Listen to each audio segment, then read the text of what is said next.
Hasud, iri, dengki, definisinya adalah merasa cemburu pada kelebihan yang dimiliki oleh seseorang atau seorang yang lain dengan berharap kelebihan itu hilang darinya. Itu namanya hasud. Dan ini hukumnya haram. Ada hadis Nabi SAW yang mulia yang lain berbunyi, hasud itu atau iri dan dengki akan menghilangkan atau menghanguskan pahala sebagaimana api membakar kayu.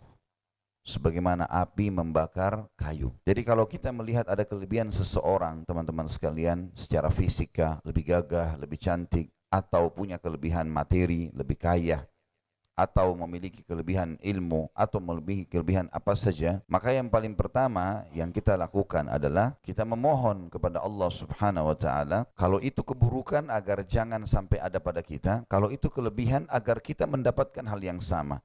Dan ini definisinya atau ini makna yang diambil dari bahasa Arab ghibthah. Dan ghibthah dibolehkan. Ghibthah itu dibolehkan.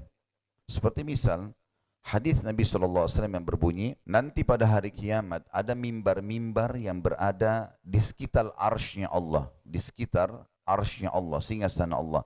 Mimbar yang penuh dengan cahaya.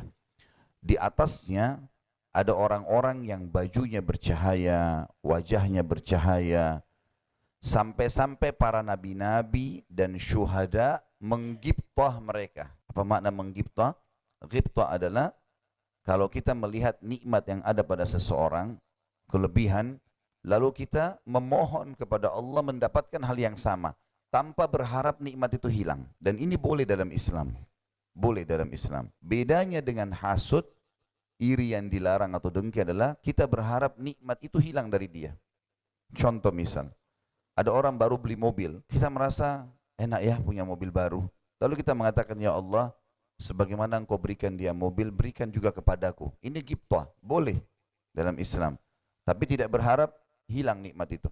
Tapi kalau di dalam hati kita berharap agar nikmat itu hilang dari dia, beli mobil baru lagi ya, hamil lagi ya, inilah gila, apa saja. Selalu apa saja dihasuti sama dia. Dan kalau sampai mobilnya orang itu tabrakan, nah kan itu rugi itu karena beli mobil baru misalnya. Apalah dia tanda kehasutannya itu ada. Kalau dia merasa gembira pada saat nikmat itu hilang dari orang tadi. Jadi yang pertama kita lakukan, kalau kita melihat kelebihan pada diri seseorang, kita kalau itu kelebihan, kita meminta kepada Allah agar diberi. Kalau itu kekurangan, maka kita berdoa kepada Allah agar tidak menimpa kita. Sesuai dengan hadis Nabi SAW yang lain, kata beliau, kalau kalian melihat kekurangan pada seseorang yang tidak ada pada kalian, maka ucapkanlah, Alhamdulillahilladzi afani mimma btala bihi wa faddalani ala katsirin mimma khalaqa tafdila.